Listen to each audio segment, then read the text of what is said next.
আমরা একটু রাজশাহী ঘুরে আসতে চাই, সেখান থেকে আমাদের সঙ্গে যোগ দিবেন সহকর্মী মুস্তাফিজুর রহমান।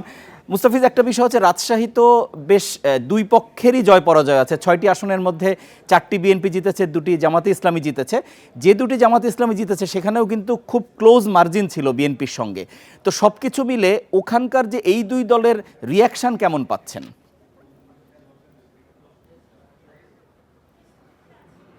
দেখুন, রাজশাহীতে বলা যেতে পারে, রাজশাহী তথা উত্তরাঞ্চলকে বলা হতো বিএনপি দুর্গ। ঠিক রাজশাহীতে 6টি আসন রয়েছে। আর রাজশাহী বিভাগের কথা যদি বলা হয়ে থাকে, তাহলে রাজশাহী বিভাগে 39টি আসন। 39টি আসনের মধ্যে বিএনপি পেয়েছে 28টি আসন, এবং অর্থাৎ 11টি আসন চলে গেছে এখানে যা প্রতিদ্বন্দ্বিতা করেছেন জামাত প্রার্থী, তারা 11টি আসন পেয়েছেন। Maggi fried chicken flavour noodles আমার দারুণ ফেভারিট।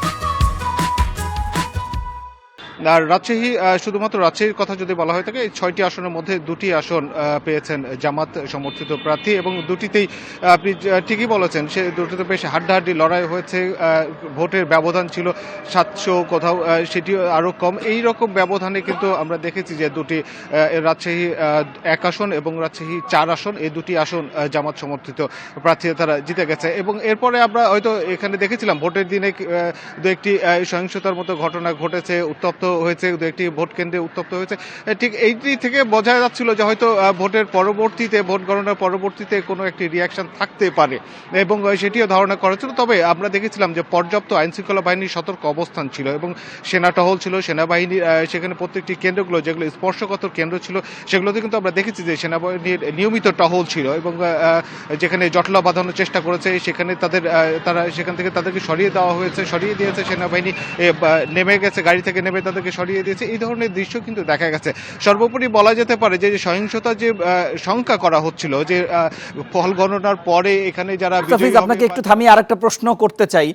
সেটি হচ্ছে বিএনপি কেন্দ্রীয়ভাবে বিজয় মিছিলের একটা বিপক্ষে মত দিয়েছে যে কোনো বিজয় মিছিল যাতে না করা হয়।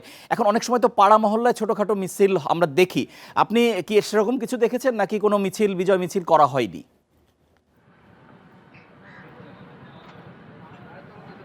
না, গতকালকে বিকেলের দিক থেকে আমরা দেখেছিলাম যে বিভিন্ন পাড়া মহল্লায় যে উৎসুক যে সাপোর্টারগুলো ছিল, সমর্থক ছিল, তাদের মধ্যে একটি উত্তেজনা ছিল। অনেকে প্ল্যাকার্ড নিয়ে নেমে পড়েছিলেন, কিন্তু যখন দলীয় থেকে হাইকমান্ড থেকে এটি নির্দেশনা এসেছিল, বা এখানে যারা প্রতিদ্বন্দ্বিতা করছিলেন ঠিক তারা যখন নির্দেশনা দিচ্ছিলেন যে তারা জয় পরাজয় যেটি হোক না কেন সেটি দলীয় নির্দেশনা মেনেই তারা করবেন, এর পরবর্তীতে আমরা কিন্তু দেখেছি পাড়া মহল্লায় কোথাও কোনো উচ্ছ্বাস বা আনন্দ মিছিল, বা পাড়ার গলিতে বা পাড়া মহল্লায় কোথাও কিন্তু এই ধরনের চিত্র এখন পর্যন্ত দেখিনি। বা এর আগে আমরা দেখেছিলাম যে নেতারা আসলে মিষ্টি বিতরণের যে প্রসঙ্গ থাকে সেটিও কিন্তু এবার একদম দেখা যায়নি। এবং আজকে জুম্মার নামাজের পরে রাজশাহী সদর আসনের বিজিত যে বিএনপি মনোনীত প্রার্থী রয়েছেন, হেভিওয়েট প্রার্থী বলা হয়ে থাকে মিজানুর রহমান মিনু, তিনি শাহ মখদুম দরগায় জুম্মার নামাজ আদায় করেছেন। এবং এরপরে আমরা দেখেছিলাম যে সমর্থকরা বা এখানে যারা উৎসুক জনতা ছিল তার সঙ্গে দেখা করেছেন, সাক্ষাৎ করেছেন।